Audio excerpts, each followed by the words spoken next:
আগামী ঈদ উল ফিতরের পূর্বেই 10ই মার্চ যে নির্ধারিত তারিখ মাননীয় প্রধানমন্ত্রী জনাব তারেক রহমান ইনশাআল্লাহ এটার শুভ উদ্বোধন করবেন।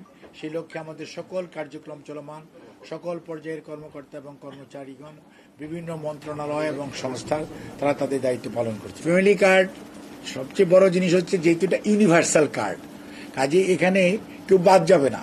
প্রত্যেকটা হচ্ছে প্রতি 5 জনকে আমরা একটা ফ্যামিলি ট্রি ধরতেছি, প্রতি 5 জনের একটা ফ্যামিলি ট্রি, এবং ওই 5 জনের মধ্যে যিনি সবচেয়ে ওই ফ্যামিলির প্রধান মহিলা ওনাকে আমরা এটাকে টার্গেট করব। আর ওই 4 জনও এইটা তাদের নাম এটার মধ্যে থাকবে এবং এটা কালেক্ট করবে সরকারি কর্মকর্তা এবং কর্মচারীদের মাধ্যমে এটা কালেক্ট করা হবে এবং এটা সুপারভাইজ করা হবে একদম ওয়ার্ড পর্যায়ে। একজন প্রথম শ্রেণীর কর্মকর্তা এক একটা করে ওয়ার্ডের দায়িত্বে থাকবে। কাজে এখানে কোনো ধরনের মানে এক্সক্লুশন অথবা ইনক্লুশন, এক্সট্রা ইনক্লুশন, কাউকে এক্সক্লুড করা ইচ্ছাকৃতভাবে এরকম কোনো সুযোগ নেই, কারণ এটা তো ইউনিভার্সাল, আমরা কোনো টার্গেট ওরিয়েন্টেড না।